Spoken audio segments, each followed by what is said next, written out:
Yeah, Paul, you can, over to you. That's great. Well, listen, hi everybody. Good evening to you in South Africa. I'm in the States at the moment, so it's just midday for me.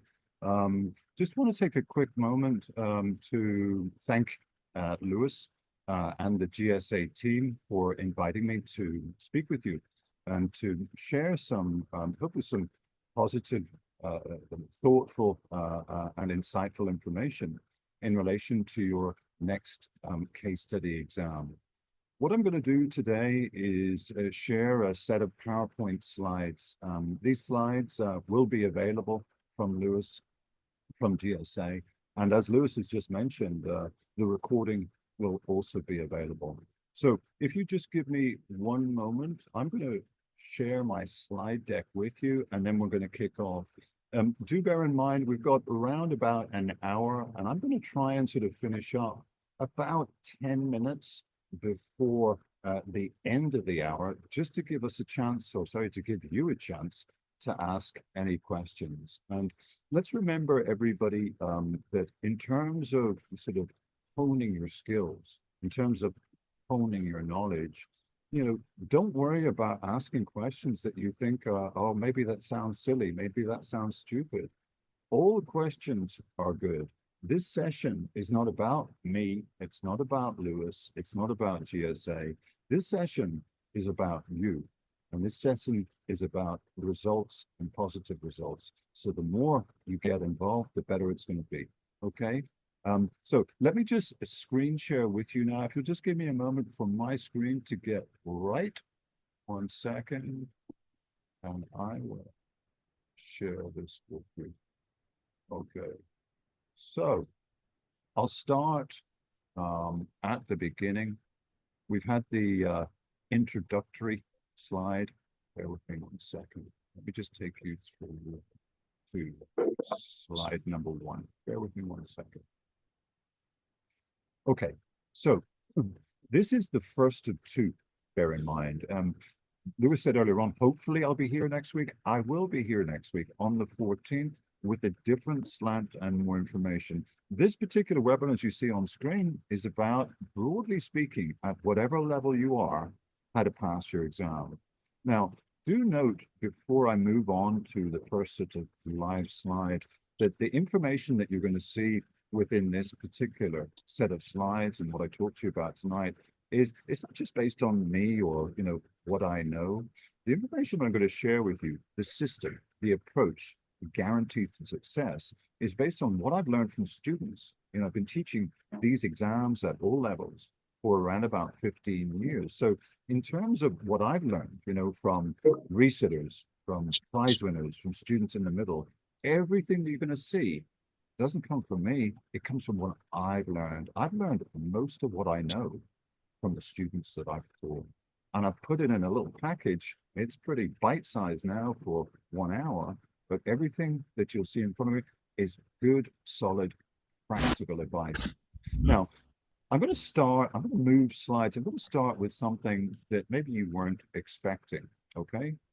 And that is a calendar, okay? And if I just minimize my jobby there, you're going to see in front of you our results dates, yeah, for May 25.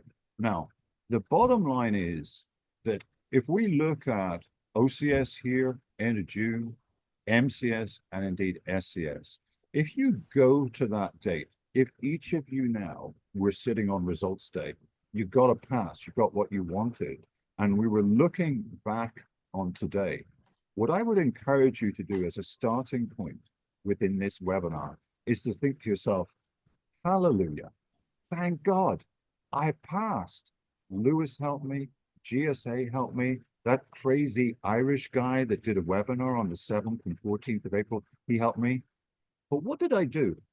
What was my approach? I'm talking about being on your results. You've got what you wanted. You're looking back now, not looking from here, thinking, will I pass? How can I pass? My friend failed 4 times, etc., etc. I want this webinar to be about success and us thinking about the steps. Now, what's important in this first instance is a couple of key points here. Bottom line, remember, This is your career, no one else's. Remember also that these are your results, you person, yeah, no one else's. Outside of that, it's your effort in the next 6 weeks, more or less, that's going to have an impact on these results because of no one else. You're going to have to do it. No one's going to do it for you. Lewis is not going to do it. I'm not going to do it. GSA is going to do it. It's going to be you to get this positive result on those days, whether it's OCS, MCS, or indeed MCS, SCS. Now, each of the three are linked to your tactics.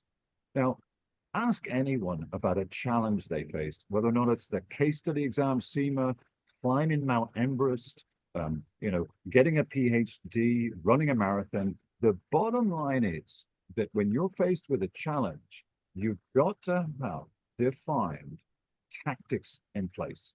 And I can tell you from my experience of teaching the case study exams, the students that underperform, the students that have the misfortune of failing, maybe there's someone on the call, nothing wrong with failing, it happens. But when that happens, those students have either no tactics or the wrong tactics. At the end of the day, in the words of, you may be familiar with Sun Tzu, the Chinese war philosopher, he talked about battles, he talked about the enemy. What Sun Tzu talks about in his books thousands of years ago is know your enemy, outwork your enemy, have better tactics than your enemy. Now, I'm not saying that CIMA are the enemy, but I like to see it as CIMA putting a barrier in the place of your career. You've got to find a way through. And in this first webinar, I'm going to tell you, I'm going to outline to you exactly how you can pass your next case study exam. But remember, as the slide said, it's up to you to put it in place, okay? So if I move from there into our agenda, what are we going to do today? Well, it was outlined within the flyer. You'll see, we're going to start with introduction and background. Now, what I'm talking about there is the background to CIMA case study exams. They've only been in play for around about 10 years. So what I want to talk about very, very briefly is why. Why do you have to do a case study exam? Why didn't they stick with the knowledge-based exams? In other words, there's a study text, learn it, go into the exam, and we'll ask you to regurgitate it. Why? Why are we doing case study exams? We need to understand this because this is all part of understanding what you're up against.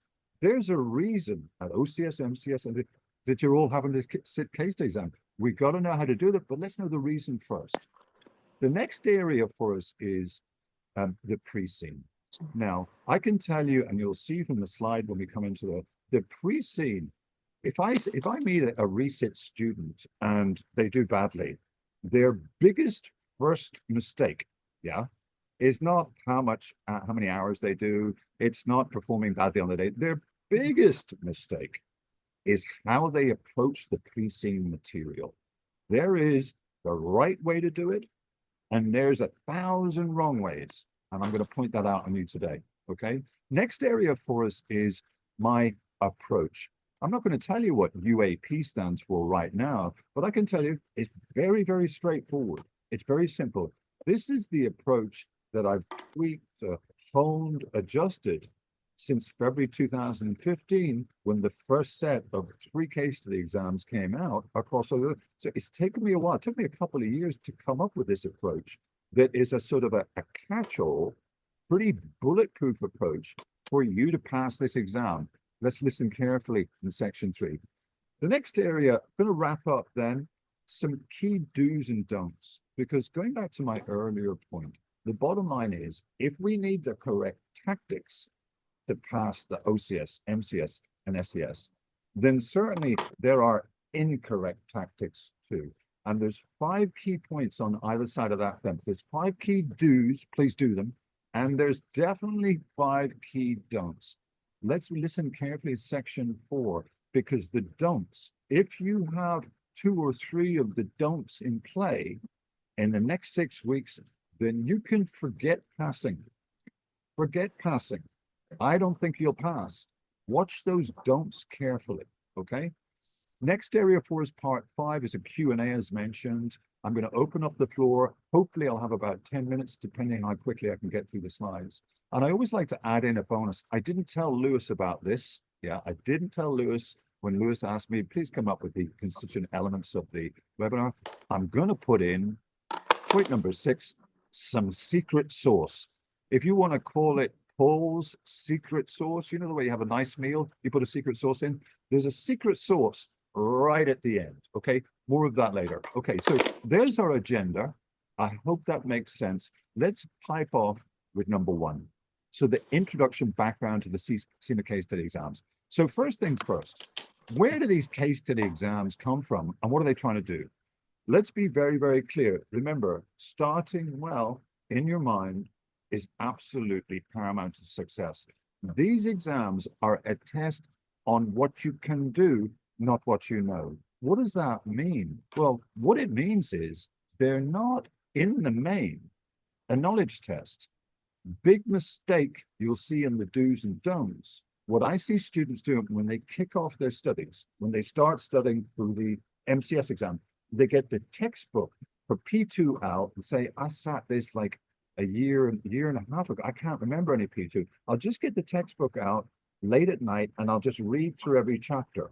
And I'm like, don't do this. Please don't do this. Please don't do this. This exam is not retesting knowledge from P2 or E2 or indeed F2 to a large degree. Why would CIMA have an exam in P2 and then test you to the same level in another exam? CIMA aren't crazy. We need a modicum of knowledge. We need a broad understanding of each of the 3 pillars, but we don't need OT level knowledge. Absolutely not. This is a test, if you will, in these case study exams of skills. Your skills. More of that in a moment, and certainly not pure knowledge. So when we think about skills, well, if Paul is saying, well, it's not a retest of the 3 subjects tested skills, well, what skills am I talking about? Now, here's where the key stuff comes in. Think about yourself in 5 years' time, in 3 years' time, in 10 years' time. You're in that boardroom. You're the CFO. You are brilliant. Picture yourself in that boardroom as a brilliant management accountant, as a brilliant CFO, as a brilliant financial director. See yourself there. Now, what do you see the skills that you are portraying in that boardroom to your employees? I'm talking real life. This isn't fantasy. This is where you're going. What skills do you have? Well, I know, given my age, I'm nearly 60 now. When I've seen successful people in firms, in companies, they display a range of skills, but here's just some of them.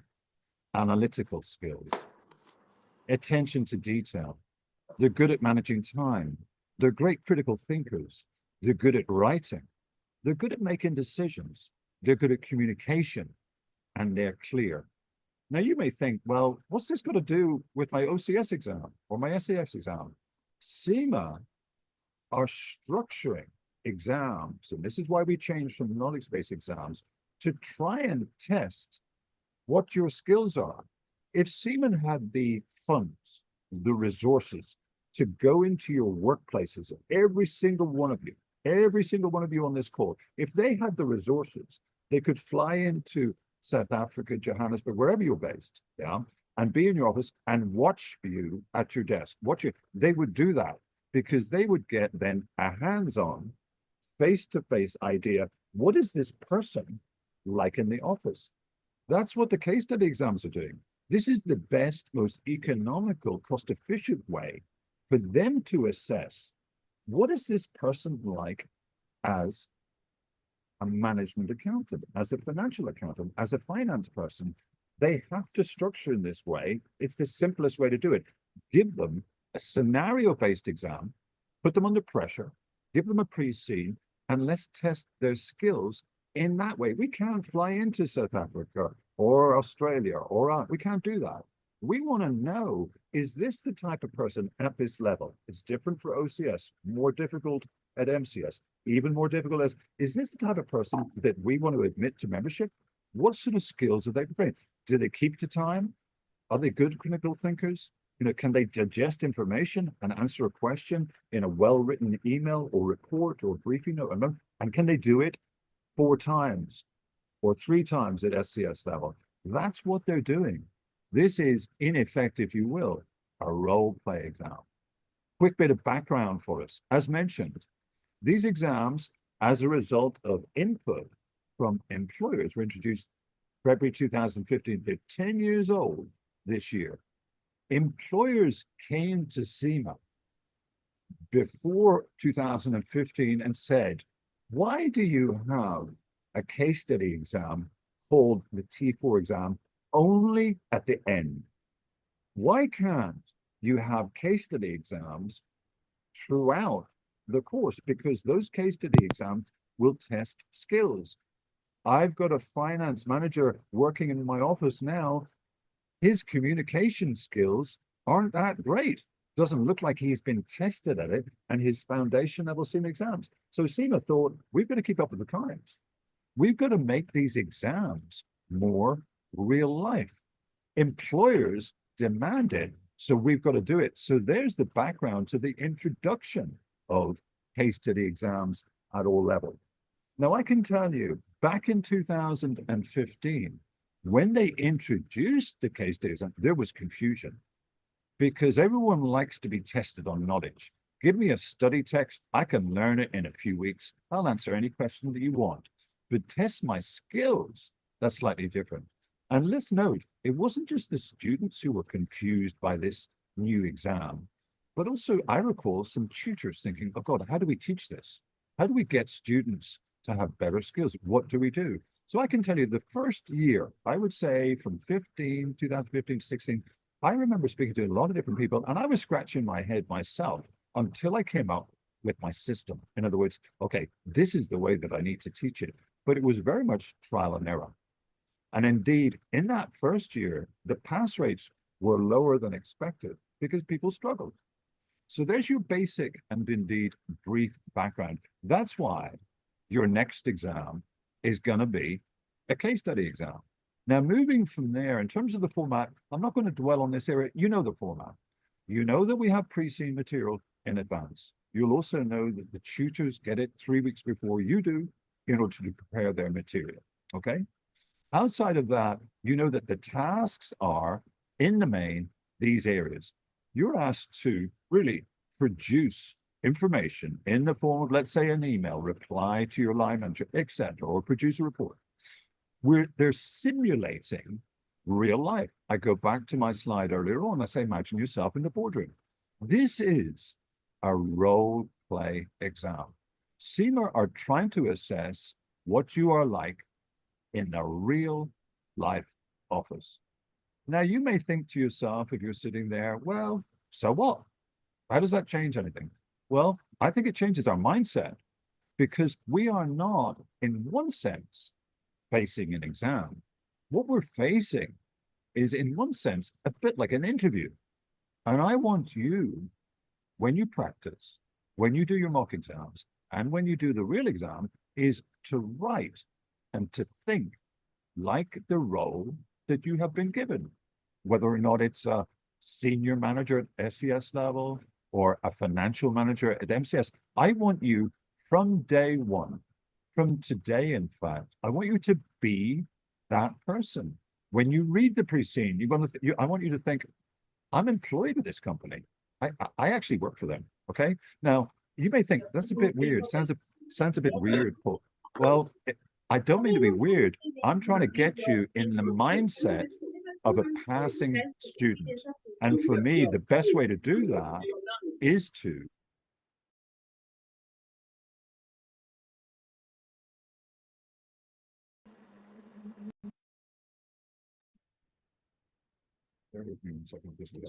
Oh, you muted yourself.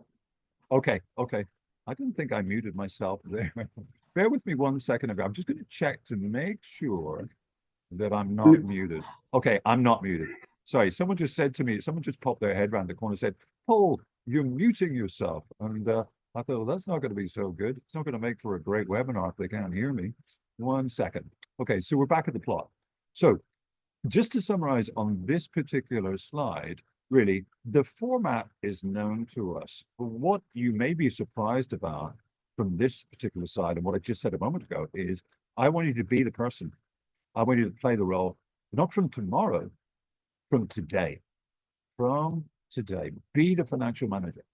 Okay, now, in terms of the pre-scene, I mentioned earlier on that the pre-scene is the first big mistake that students make, absolutely categorically, because I guess it's the first thing that they see, perhaps even before they see a mock exam. So what do I mean by this? What sort of mistakes do students typically make?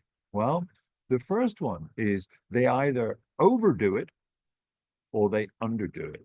Now, in my experience, I've seen more overdoing than underdoing.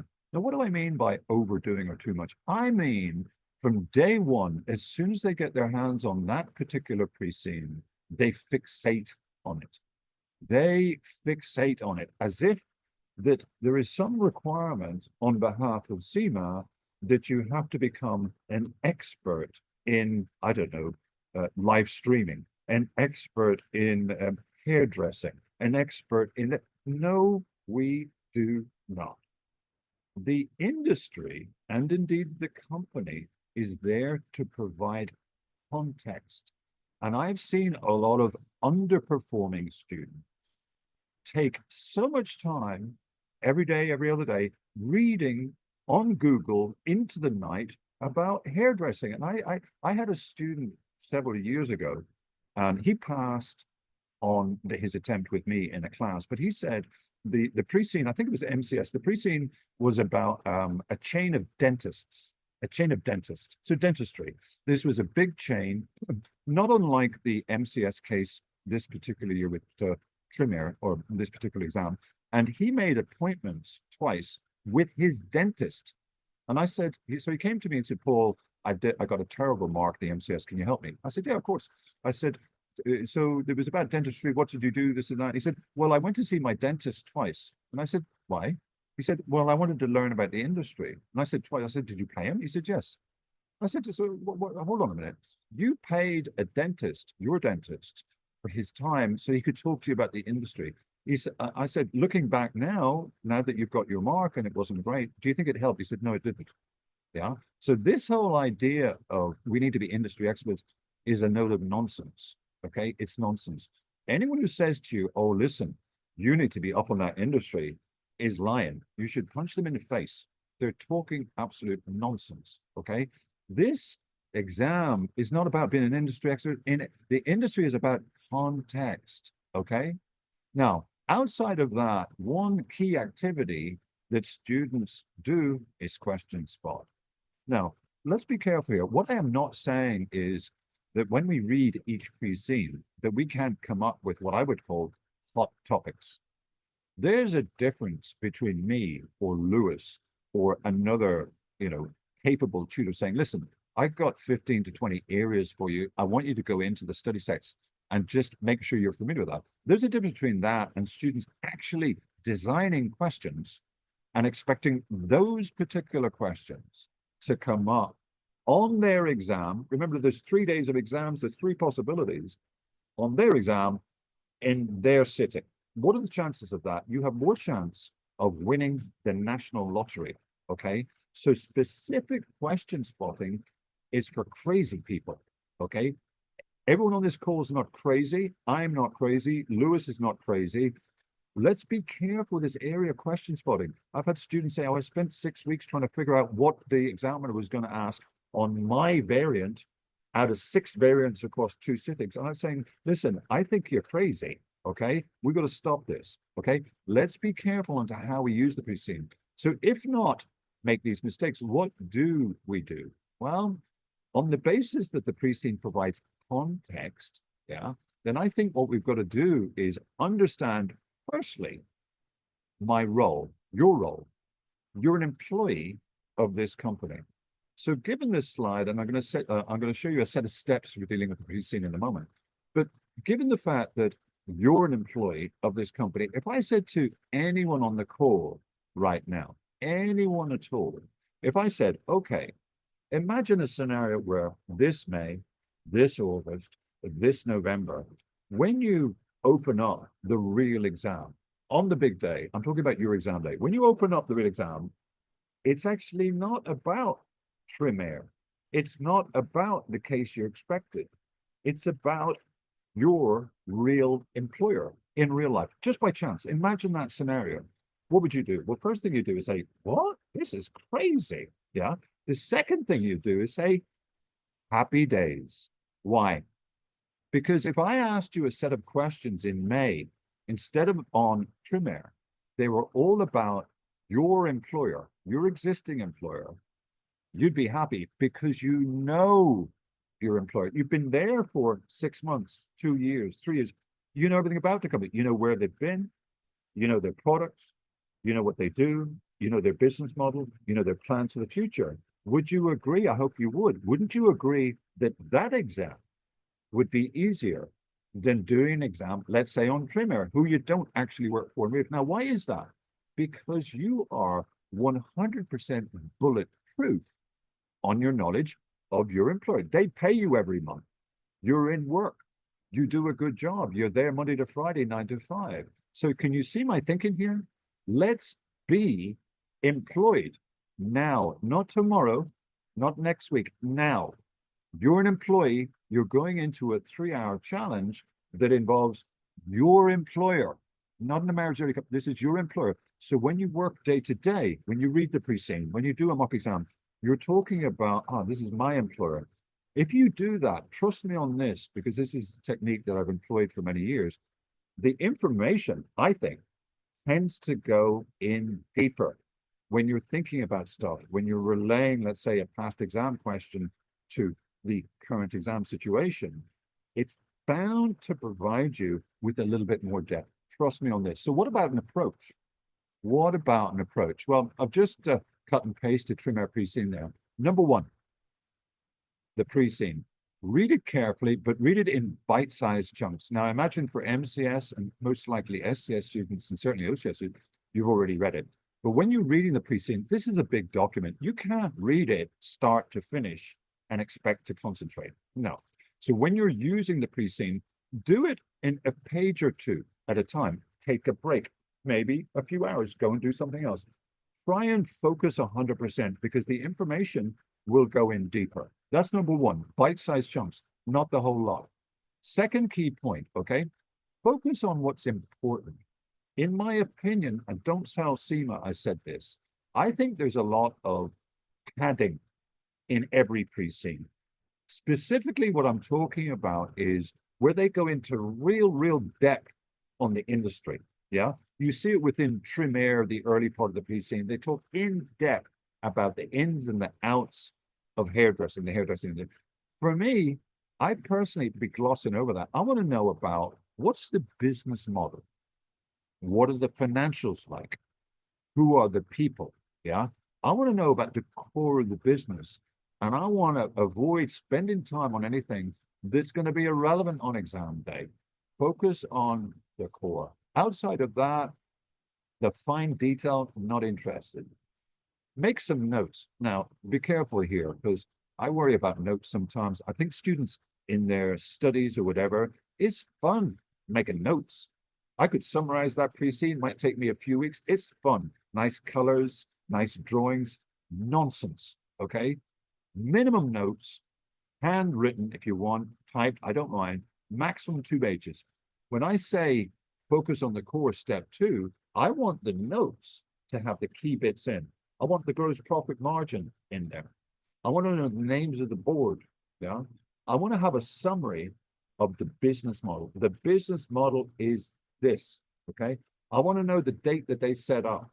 I want to know the shareholding structure, et cetera, et cetera, et cetera. I want to do an analysis, a brief analysis, 2 pages max on everything within that pre-scene. I'm going to boil it down, as it were, to 2 pages. Memorize those key areas. Now, step 6, industry research. You'll recall that I mentioned about fixation with industry. Yeah. Now, bear in mind, in the post-exam guides, and if you look online on the CIMA website, the CIMA examiners for OCS, MCS, and SES are going to say the following. You are not going to get any extra marks in your exam for knowing the industry as an industry expert. Yeah, no extra marks, zero, nada, nothing. Okay, that's what they say. But here's a trick. I think a limited amount of research, just perhaps on some case study companies, real life, gives you a feel outside of the pre-scene for what's actually going on in the real world. Now, when I say research, I'm talking about digging out here and there 10, 15 little snippets, little bits of industry information. Now, why am I saying this in public when I've just said you're not getting any marks for industry knowledge? Zero, zilch, nada. Why am I saying this? Because here's the rub. Differentiation. For me, if you're marking scripts, and I've marked thousands of case studies, if the student differentiates themselves even slightly from other students, I'm more enamored towards them. I like them more. After all, these companies don't exist in isolation. They do exist within this industry. So if I'm able to throw in very quickly one sentence, not two paragraphs, one sentence to say, oh, in 2024, it was announced that the worldwide market for hairdressing franchises was at this billion or trillion or whatever. If I'm able to throw that in quickly, I don't want to have to think about it. What was that stat? Take a few minutes to, no. If I can do it quickly, I'm differentiating myself from the people sitting around me. I like to be different. Remember that marking is very hard and there's a psychology to it. Markers are going to tick more, yeah, if they like you. This is a way, very subtly, to get them to like you. It's about psychology. Life is about psychology. So don't forget a limited amount of research, skilled research. Pick out a couple of little areas, yeah? You'll note that a company, for example, if it's an MCS student, a company like L'Oreal, the ladies on call will probably definitely heard of L'Oreal. L'Oreal are at the forefront of technology in the hairdressing industry. So if you're an MCS student, check out L'Oreal. We've got some nice information on there. Okay, outside of that, hot topics. And again, I mentioned this. I said, we're not doing question spotting, but we are doing a hot topics list. What does that mean? It means 6 or 7 topics, maybe ballpark, based on our work on steps 1 to 6, that we think work well with this pre-scene. Yeah, topics in the area, for example, of franchising, topics in the area of negotiation. I'm talking about broad topics. I'm not talking about a question. So, for example, we might think to ourselves, well, based on TRIMA or based on the SCS case, yeah, negotiation would be a good one. Let me make sure that I understand the basics. I'm going to go back into the notes, study 10 to 20 minutes. Okay, I got a fix on negotiation. There's the 4 stages. There's the theorists that talk about successful negotiators versus non-successful negotiators. Okay, I think I have a fix on it. Bang, let's move on. So a hot topics list is not the same as question spotting. 6 or 7 areas ranged across the 3 pillars. Let's move on to the next area. Revise those areas for anything really, really weak. If it's not 10 to 15 minutes, if you're sort of solid, 30 to 40 minutes, but regular. Don't spend a Saturday morning for 3 hours revising P2 or F3. You won't concentrate for that long. Bite-sized chunks. Choose your battles and you make your battles short. 10 to 20 minutes, in, out, bang, done. Okay, next key area, as I've said several times, when you're studying, for example, your hot topics, or when you're studying your weak areas of E, F, and P, think like an employee. You remember what I said from the off. Don't approach the study texts, yeah, or the study notes on the basis, just randomly. Just get the book out 9 o'clock on a Tuesday night. I'm just going to read my E2 manual. Don't do that. Study in the context with your employer in mind. Trim air, yeah? Think of areas of trim air that would relate from what you're looking at within the study text, okay? Don't study in isolation.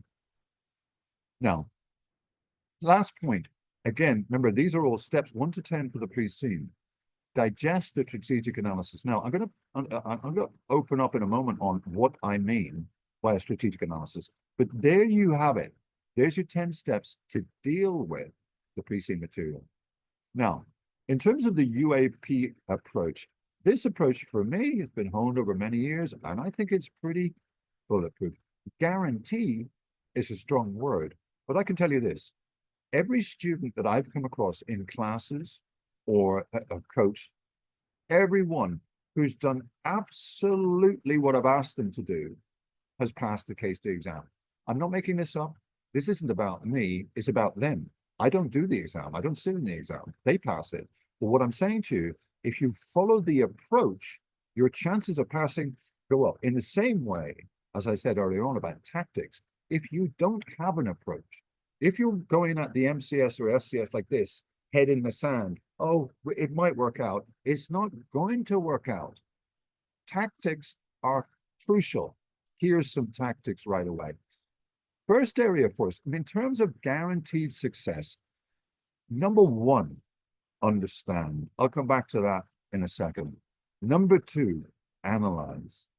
Number 3, practice.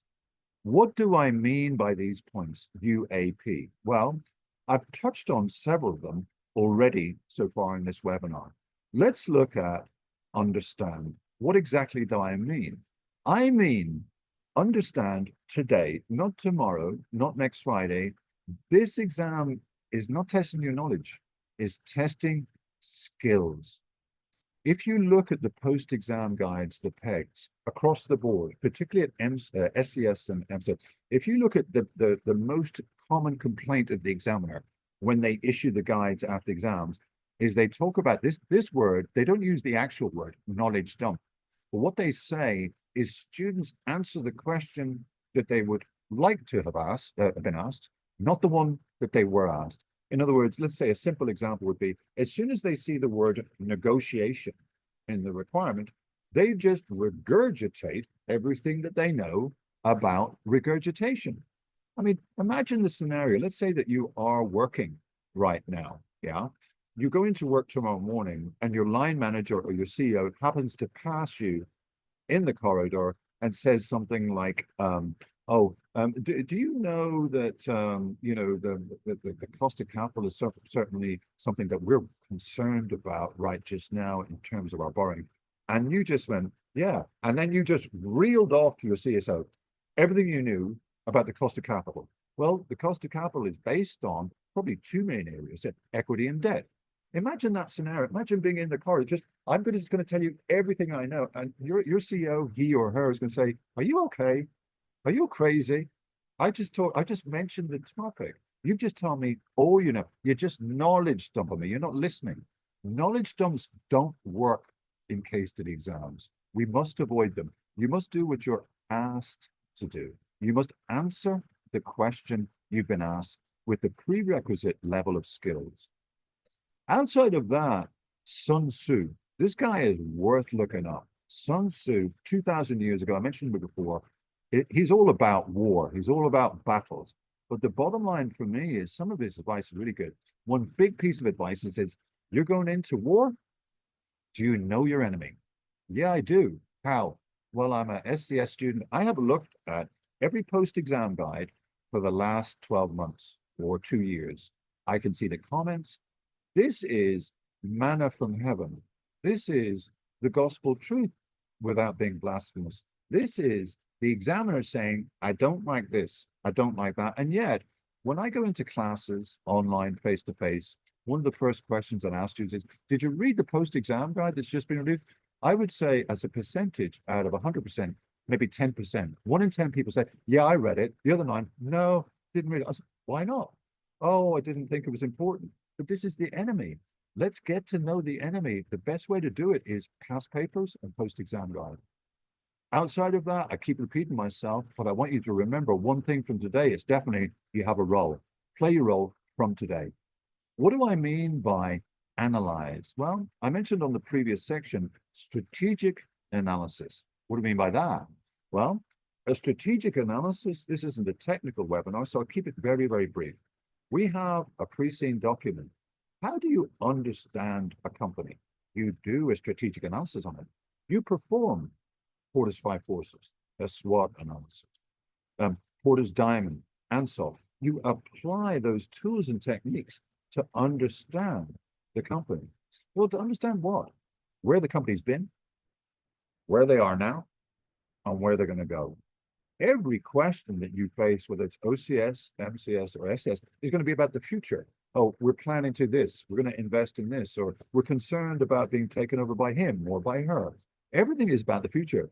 Without understanding the detail, and in other words, analyzing a company under the banners of solid strategic analysis tools, how do you understand a company? You can't. And often students walk into the exam, they don't have a clue about the business model. These models allow you to understand a company's business model, understand where it is now. Absolutely essential, both internal and external. Remember, and this is a very important point, apply your view to the pre-seen. Remember that in terms of an answer in your case study exam, there are hundreds, if not thousands of correct answers. Very often students worry about, oh, I don't think I can write that, yeah, because I'm thinking it and I probably don't know what I'm talking about. Your viewpoint could be absolutely bang on. Students tend to think like knowledge-based exams, there's only one answer. No, there's not. Just because something is written in a model answer does not mean that's the only answer. There are thousands, tens of thousands of students who've passed these exams. Did they all write exactly the same thing? I don't think so. Case study exams have many answers. Start to back yourself. You wouldn't be at this level. You wouldn't be doing the MCS exam or the OCS or the, unless CIMA believed you had the prerequisite skills. You got here by merit. Trust yourself. And the more you trust yourself, the more you practice with mock exams, the better the confidence grows. And then what you find, again, following this UAP approach, is the more good, solid work that you do, practice, UAP, believing in yourself, focusing on key elements that we've seen, you build confidence. So by the time that you get to the exam, having put this approach, this set of tactics into practice, you let rip on the exam. I've had students, not every student, I've had a lot of students say, Paul, I followed your approach. It was hard work, to be honest with you. I didn't want to do 3 mocks or whatever. I failed all the mock exams, but I did the exam. I thought it was easy. I said, yeah, Sherlock Holmes, it was easy because you put the work in. Then when it comes to results, this guy said, Paul, I got 108. I don't know how. I said, well, I know how. You worked hard. You employed tactics. You believed in yourself, and you suffered a little bit of pain. There's no pain without gain, everybody. Remember, that's my experience. Practice, key point. 3 mock exams for me. Now, other people might say different. For me, that's the minimum. Exam conditions. There's a number of ways to do a mock exam. I can do it with the answer open. I like that way. I used to do it like this with my professional exam. It didn't get me anywhere, okay? Mock exams are just that. They're mock exams. Exam conditions, 3 hours. No phone, no interruptions, private space. Put yourself into the real life position that you're going to be on the day. And please, yeah, please fail the mock exams. I'm happy. Please fail them, because failing is the key to success. Failing the exams helps you learn. You remember when you were younger, you wanted to ride a bike. You kept falling off. You busted your knee, your elbow. You kept getting back on that bike. Why? Because your objective was to ride that bike, because your friends are riding a bike. You didn't say, I've fallen off. I don't like this bike game. You went back for more. It's the same with mock exams. Remember, most successful people, certainly the ones that I've met, and I've met a lot, and also people not successful, all of them failed so much. And I'm like, did you really? He said, yeah, I failed at this. I messed this up. This was a disaster, this business. I said, seriously? I said, but you're a millionaire. And he said, yeah, but Paul, I learned from that. Don't avoid the pain. Fail, fail, fail. We love failing. Learn from the feedback, okay? Remember, No pain, no gain. Okay, wrap up now. Let me just check the time. I don't want to run over, and I do want to get questions in. A couple of minutes we have, so we're in good time. So again, with these 5 key don'ts and do's and don'ts, several of them you've heard already, but I'm going to re-emphasize them now. So key advice. First things first. Let's talk positively. Let's talk about the do's. First one, start now. Now I know for OCS students, we're obviously kicked in, and indeed for MCS, I guess SCS just starting. Don't delay. We need time to hone our skills, to practice. We need space between the mock exams. If you haven't started yet and you're sitting any exam in May, today's the day. Yeah, no later. We're starting now. Do not delay. Next key point, some sort of systematic approach. It doesn't have to be UAP, but at least take something from UAP. Take some element. I'm not saying I'm the guru, I know everything, but have tactics. Maybe it's some other approach. Maybe someone else has got a better approach. Great, but have tactics. Walking at things blind, nightmare. Next key area, role and company. You're an employee. Be the person from right now in everything that you do. Ask questions. I'm going to ask you to ask questions in a moment. And remember what I said earlier on. Don't think, oh no, but Paul might think this is a stupid question. I've asked lots of stupid questions. I love asking stupid questions because I learn, because there's a bit that I don't understand. So don't think in a few moments, oh no, I can't really say anything in public. Why not? This is about your career, your success. Ask the question. Yeah, I'm not going to think bad of you, and I know that nobody else will. Outside of that, last one, practice. Remember, we can talk about tactics, we can talk about Sun Tzu, we can talk about the pre-scene, but if you avoid the mock exams under exam conditions, and preferably if you can, if it's affordable, get them marked. If it's not affordable to get them marked, get your boyfriend, your mother, your cat, your dog, get someone to read them. Get someone to read it.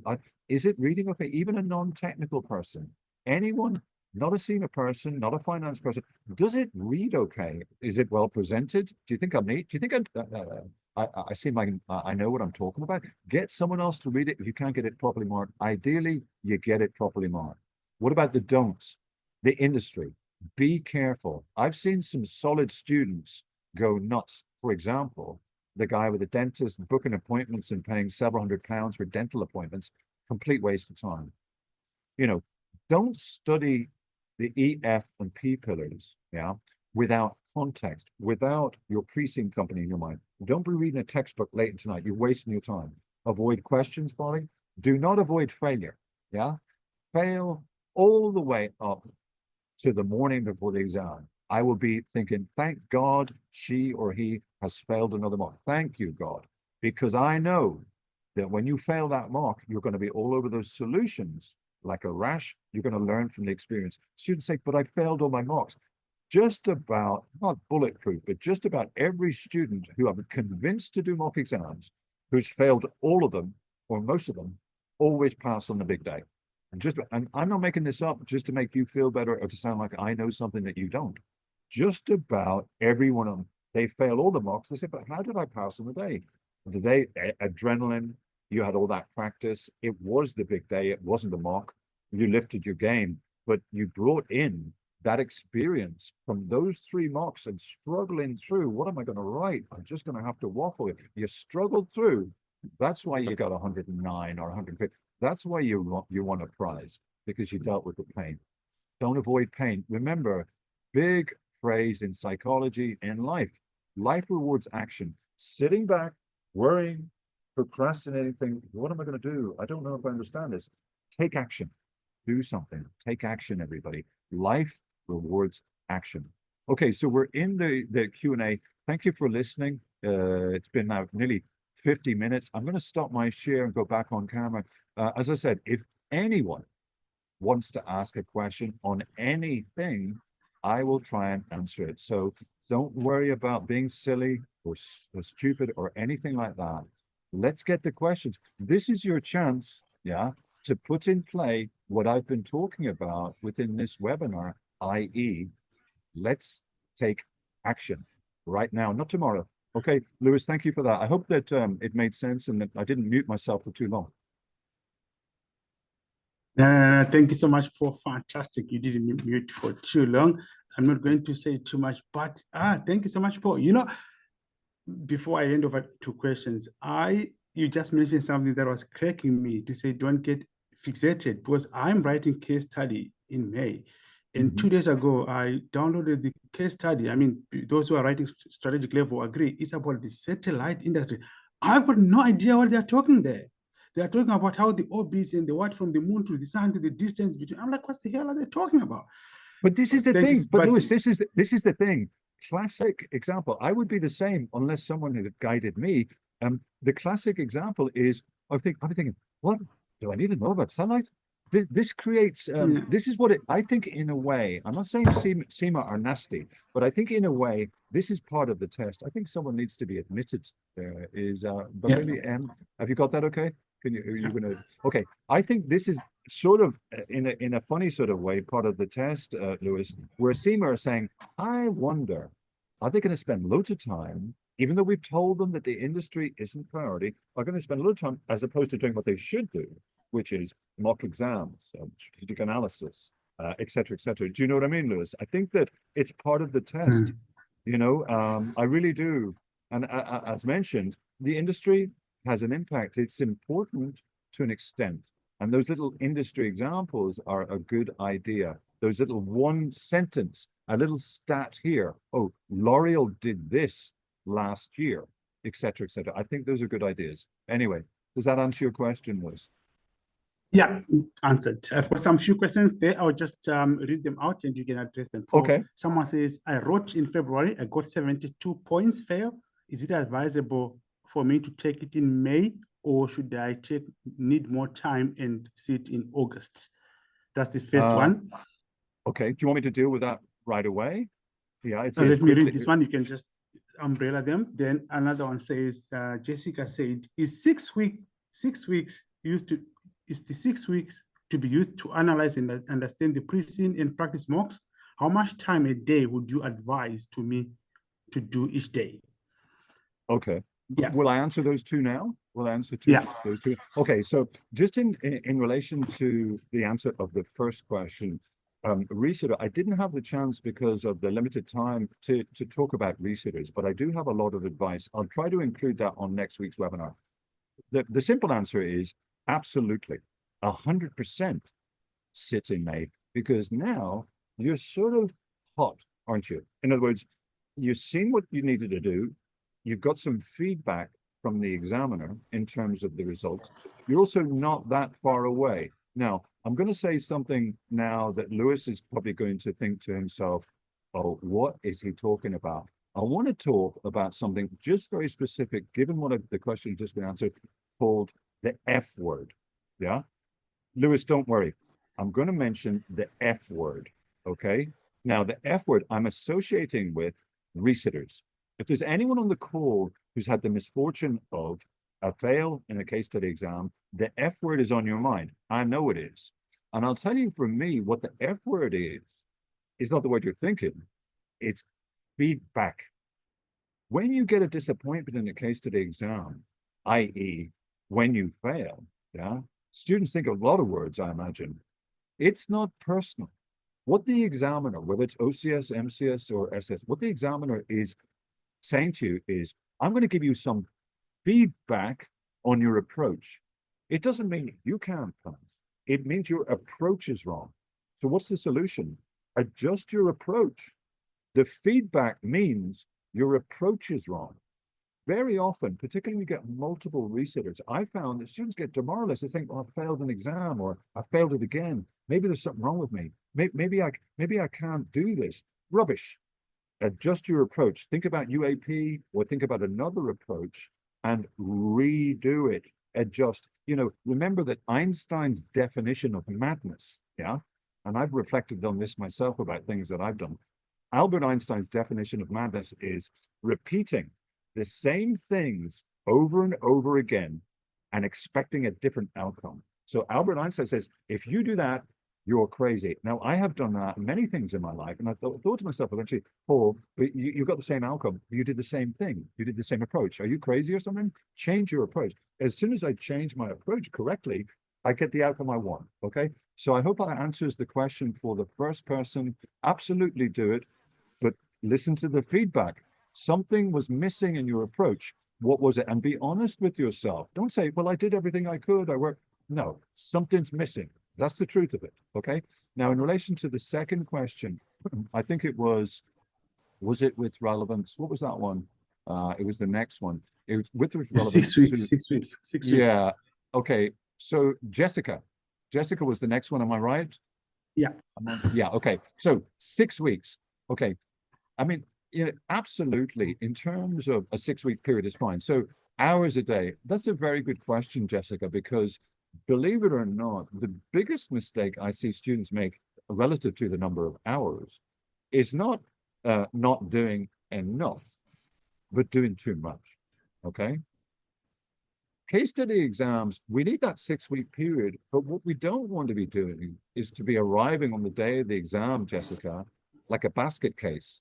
So if we're doing 3-4 hours a day, no. I would say for an average student, let's just say that I'm an SCS student with the PCN just released. I've got 6 weeks to the exam, okay? I would say ballpark. Number one, you don't study every day. Number two, maximum per week, and I'm including on average a mock exam, let's say once a week. Maximum per week, I would say probably somewhere between 12 hours and 15 hours a week. This is on average, absolutely ample, with a couple of days off. That's the first point. The second point is this. Again, I go back to Sun Tzu and the Art of War, the book that he wrote several thousand years ago. I am amazed when students ask me about amount of study, hours per day, this or that about study, that they don't understand this one key premise, yeah, which is to fight battles when you're in your best shape. Would you go to war when your army is sick, yeah, or they've had a food bug? No, you wouldn't.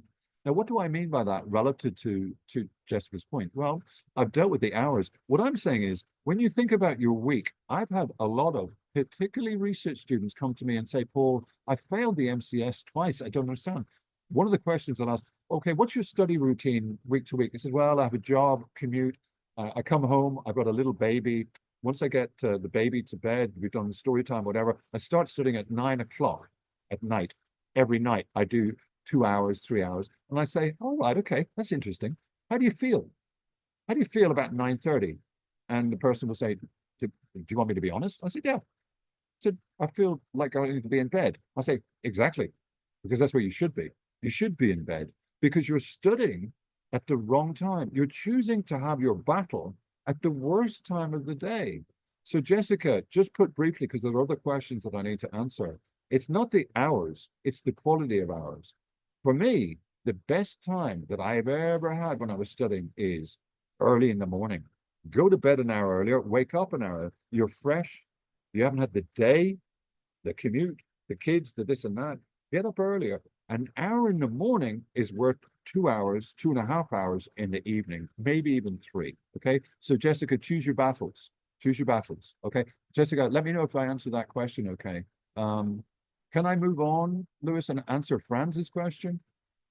Okay. Yes, please.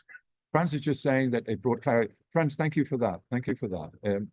I'm glad it helped. Okay, so I've got a question from iPhone. That's a funny name. So your parents named you iPhone. I like that. So iPhone is saying expected to start with PDF, still need to finish E this week. Advisable to write now in May. So there's 6 weeks in the pre. Yeah, okay. Yeah, I mean, iPhone, I would say, again, like I said earlier on today, I would say yes. Yeah, because again, iPhone, it's the quality of the study that's absolutely crucial. You know, you have, I presume, maybe you've gone the traditional route. So you've done the 3 E, F, and P exams. I'm guessing, unless what you're saying is you're revising the E this week. So the bottom line is this. This is not, if you remember iPhone, a test of all the 3 subjects. This is testing something different. So you're actually in a very good position, not dissimilar to people who have dealt with all of their study and are ready to go for the case study. So what I would do is launch into the course, yeah, and start practicing. Review the video for this particular webinar, attend next week, get practicing, start writing. look back on past exams, get familiar with the pre-scene, etc. So absolutely ample time. I hope that answers your question, iPhone. Let me know. Okay. Sorry, Paul. Yeah. I'm iPhone. My name is Maria. Maria. Hi, Maria. Yeah, I'm well, thanks. I was asking because I was exempted those modules, so I was doing a recap of them, and I kind of like registered towards end of Feb, and just Okay. trying to do a recap of all three before I start my pre-scene and doing my mocks. So I think I Okay. just have the bit of the jitters in writing in May, No, considering the workload. well, I think first and foremost, to have the jitters is normal. So just because you have the jitters, Maria, don't think, oh, there must be something wrong with me. Not at all. I think that's normal, given the fact that you're trying to get yourself qualified. So that first things first, jitters normal. I'd say jitters good. I'm glad you have the jitters. Second point is, depending upon your background. Now, if you come through, I think it's MCS you're doing, is that right? iPhone, let me know. Oh, sorry, Maria, let me know. Yes, Is yes, it yes. It's okay? So yes. your background, I would presume, is either you've done an MSc, or you come through the gateway route, you've done an MBA or something like that. Would that be right? Some sort of degree that's exempted you up to the MCS level. Would that be Yeah, correct? there's a Okay. degree and a special pathway because of my experience, my work experience as well. Okay, well, I mean, on the basis of the degree, I would say very often in this scenario, you'll know, if you look back historically, Maria, that students that come in at the MCS level can struggle sometimes. Now, I'm not being a scaremonger, not at all, because I've helped students get through. The thing is this, if it's predominantly degree-based, in other words, your exemptions, the subject that causes students coming in on the MCS gateway, the biggest problem in my experience is F2. Because very often in MBAs, MSCs and finance, et cetera, there's no emphasis on accounting standards, okay? Virtually none.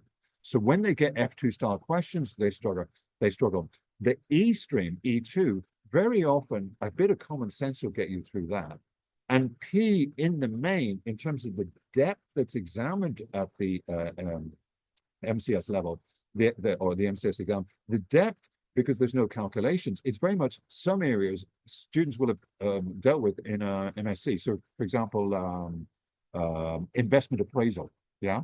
You know, very often in the MCS exam, it's about, okay, what are the assumptions, compare these two methods, NPV versus paper, et cetera, but it's the standards that catch the problem. Now, I do want to move on to other questions, Maria, but what I would say is, number one, definitely sit in May, but for you, because you haven't come through the traditional route, the bulk of your work as early as possible has to be typing out questions, yeah, based on those three subjects, waffling where you need to, and checking the model solution. So, for example, go back to the pegs, go back to November, go back to August, go back to February last year, pick out a question, change the name, just write it and answer out. Now, you will say, yeah, but Paul, that was a different industry. It doesn't matter.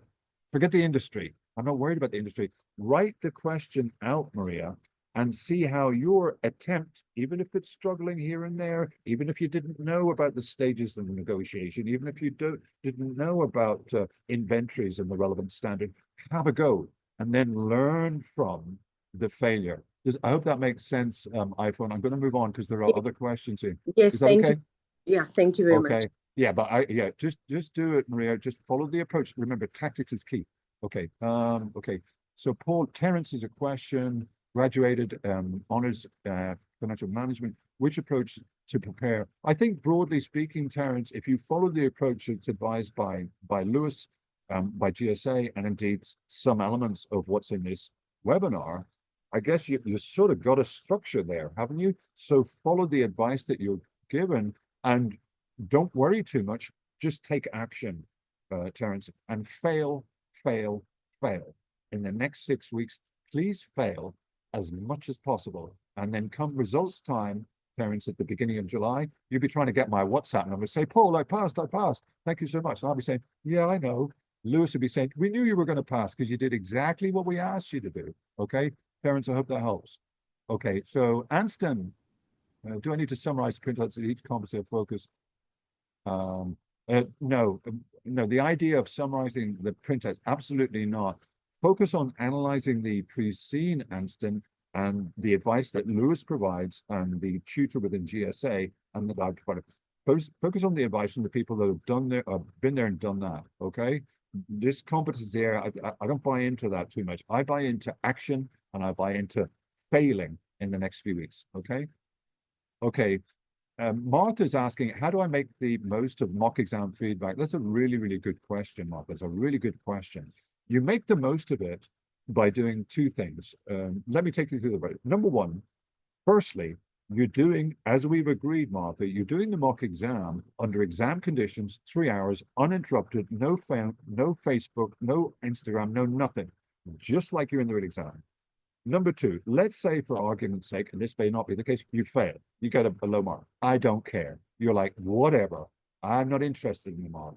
Then, yeah, with the feedback and a fine-tooth comb highlighter, you should take, Martha, for a 3-hour exam, at least an hour and a half with a highlighter to go through the model solution. Yeah, I said it, an hour and a half. The number of resitters, Martha, that I have met, when I say, did you do mock exams? Most of them say, no, I didn't, or I did one, but I had the answer open. I said, well, are you crazy? The ones that say, yeah, no, I looked at mock exams, I did two, or I did 1.5. I'm like, 1.5 sounds strange. I said, how long did you spend analyzing the feedback from the marker and going through the model solutions? Oh, about 10 minutes. I'm like, what? 10 minutes? So you spend 3 hours doing exam and you're telling me that you can absorb the solution when you failed badly in 10 minutes? Nonsense. An hour and a half on average minimum. You're going through and saying, what did I not write? What did they mean by that? I didn't even talk about that bit, etc., etc. So I hope that does that answer, Martha, your question? Making the most of the mock exams, spend time on them, but make sure you do them cold and be comfortable to fail them. Okay. Isona, when can one get exam feedback? I think Lewis may come back to us on that. I'm not 100% sure of the system. So I'm going to ask Lewis. Lewis, did you want to answer that? Yeah, so let me do that at the end. Okay, cool. Okay, yeah, next one is, Martha is asking, how do you revise efficiently? Little and often, Martha, little and often. Okay, choose your battles, do it at the right time, bite-sized chunks, yeah? And make sure you're focused on the right areas. So for example, learning the pre-scene, hot topics, key points within the pre-scene, not reading for 3 or 4 hours late into the night as if you could be reading a comic, bored out of your mind, okay? Okay, Nathabi has a question here. Exemption for the SCS, we advise to read through the text and make notes. Okay, I'm not sure what you mean, Nathabi, when you say an exemption for SCS. Do you mean exemption all the way up to the SCS exam? I'm presuming that's what you mean. Yeah, I think Nathabi, I think she got exempted for P3, E3, F3. She's just doing the case study only. Okay. Well, what I would say is similar to the gateway student up top. I would follow the same advice, Nathabi. If you didn't catch that, if you listen to the recording, you must get moving quickly, Nathabi, in terms of writing out answers. So I mentioned to the MCS student about looking at past exam, twisting, let's say February last year, May, twisting that requirement around your case and just banging out an answer. You may think, yeah, but the industry, forget the industry, we're forgetting the industry. I just want to know, can you write out a question or an answer to a question based on a CIMA requirement and then look at the model answer and say, okay, I didn't say that, I didn't say that. That's the way you're going to get up to speed, Nathabi, quickly. Okay, I hope that makes sense. Okay, a question from Baron. 1 second. Okay, is there any specific structure to the answer? Yeah, the best source to obtain the pegs is online. If you just Google CIMA post-exam guides, probably, and this goes for everybody. If you just Google CIMA post-exam guides, yeah, PEGs, you'll go straight to their site and you'll be able to download the PDFs and you'll have the 6 variants, the model solutions across both sittings, variant 1, 2, and 3 for sitting 1, variant 4, 5, and 6 for sitting 2, and indeed examiner's comments. It's a gold mine. It's like finding treasure. And yet how many times students have said, no, I don't bother. Yeah, but you failed. What are you talking about? You don't bother. You know, are we in, you know, this party that we're having tonight and this party that we're going to have with GSA in the next 6 weeks is about the people that want to move their career on, that want to be successful. If you want to be in the party of the people that are going to keep resitting, then don't read the exam guides. Yeah, don't read them. Okay, it's up to you. Okay, but the first part of your question, Rambariam, is that specific structure, the answers need to be submitted in. There's several points there. Very briefly, let me focus in because I don't want to keep you longer than I have, and I'm already 15 minutes late. Where you say expectations, requirements, the markers are looking for and structure. I'm going to close on this point, and thank you for bearing with me, everybody. In terms of Robert's point, so if I have my completed script now, whatever it is, yeah, just a couple of basic points. This isn't every, a couple of basic points in terms of what does it need to look like? Okay, a couple of things. The first one is when you're writing out an email, a report, etc. Remember, they're testing, as we said earlier on, your professionalism. So do it as if you were handing it to your boss. It's not going to a marker, it's going to your boss. I know everybody on this call, me included, Lewis included, if I'm handing a document to someone who's paying my wages, then I'm pretty well focused. Maybe I'm not as focused if it's just a marker. It's important, but this is my boss. Think of it as your boss. That's number one. Number two, in terms of presentation, I've marked thousands of scripts. I really find it annoying where a student doesn't make an effort to present things well to me because it doesn't take much. I'm not talking about their technical knowledge. I'm just talking about if I ask for a report, please give me a report. Why are you not giving me a report? That's unprofessional. Yeah. Are you a professional person? If you don't do a report correctly, and there's nothing much to it, there's a title that says report. It's to, it's from, it's subject, it's date. It opens with an introduction. This report sets out, blah, blah, blah. If you don't do that, along with some headings, yeah, then I don't think you're a professional person. I don't like you, yeah, because this party is for professional people, okay? So there's some basics. In terms of the structure that you asked, right, make sure you do that.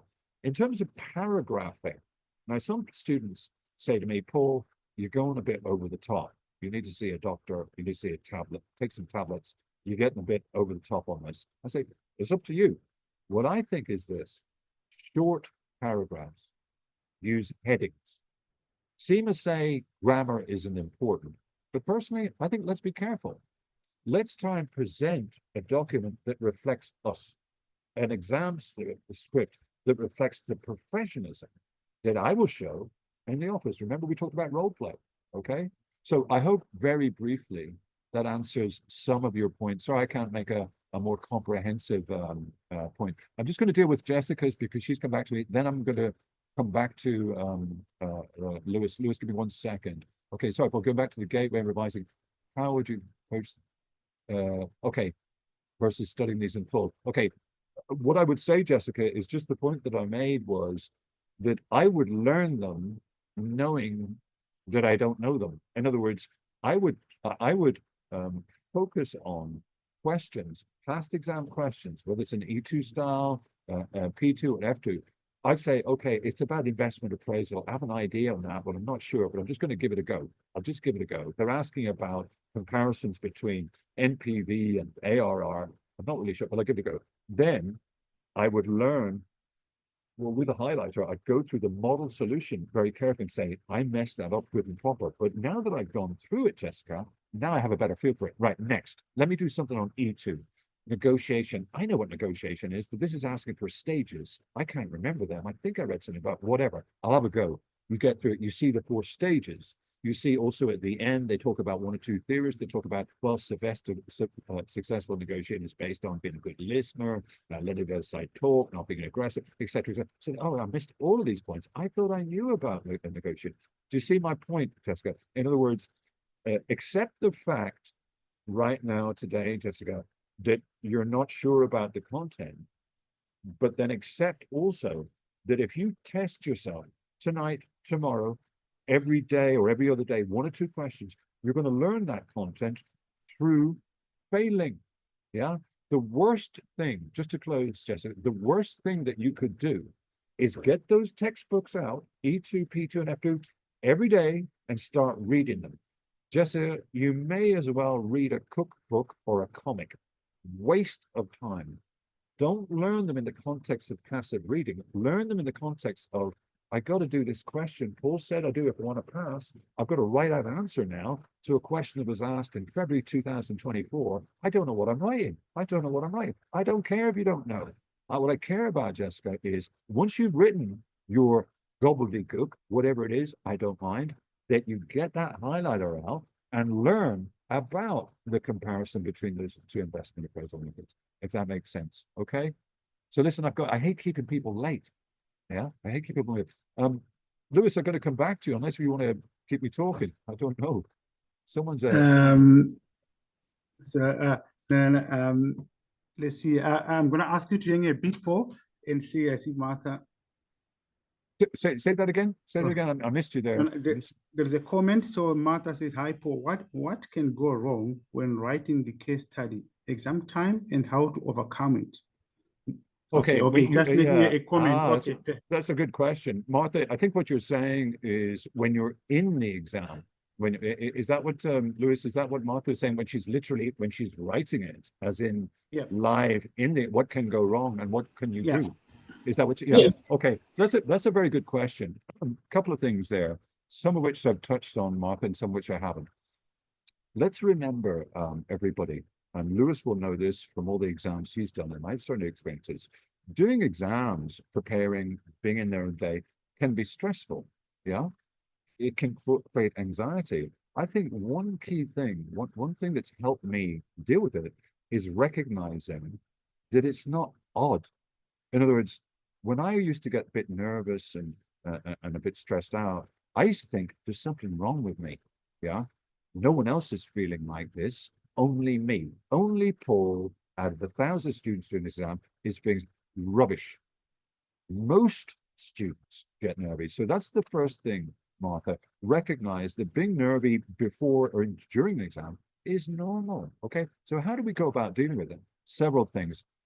And again, it goes back to several points that I made. Martha, if you recognize that some of the points that I've made within this webinar make sense, in particular, practicing with a minimum of 3 mock exams, I will guarantee you, if you do them under exam conditions and preferably get some feedback, the level of stress and indeed anxiety in the exam is going to come down. Yeah. In other words, it's like anything else. If I have been through a process, several times in practice for the big day, my brain has normalized it.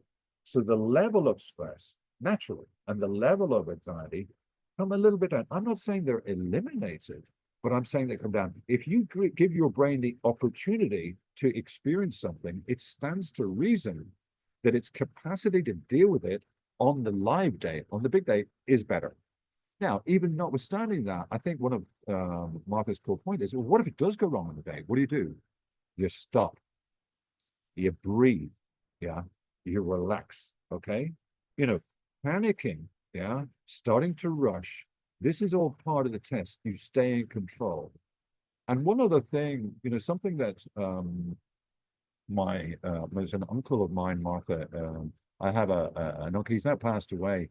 But he was a psychiatrist, a very successful psychiatrist in the States, in Dallas. And I used to go there when I was very young. I used to go from Ireland to America to see him. And I always took a lot of advice in relation to everything, not just exams, but also life. Yeah. And one of the things he said to me about doing exams, because he qualified in Ireland as a doctor, but then had to go to the States and redo all the examinations to be able to practice there, and was very successful. But he said, Paul, listen, with exams, the one thing that's key, in my experience, in your preparation, because he knew I was doing tax exams and accounting exams and all these things. And I'm telling you, Paul, this is key. He said, 100% belief. Now, when he said that, this is 20 years, 30 years, 35 years ago. Yeah, God rest his soul, Uncle Rayfield. When he said it at the time, I was like, what's he talking about? But was it not something that I need to study in a certain way? No, now I know what he meant. He meant, Martha, you have to believe that if you follow and employ the right tactics, you have to believe that you can pass. And I do think that up here Martha. I think we can talk ourselves into a pass before the exam. And I also think we can talk ourselves out of a pass before the exam. And I think that can impact upon our mojo and our balance and the chances of us panicking. Yeah, the chances of things going wrong. We have to recognize that this path, this 1,000 steps, has a set of steps, follow them all. I've tried to advise you best I can today on the steps. But if you employ them, you're going to find your confidence in your chest. Yeah. Over to you. That's great.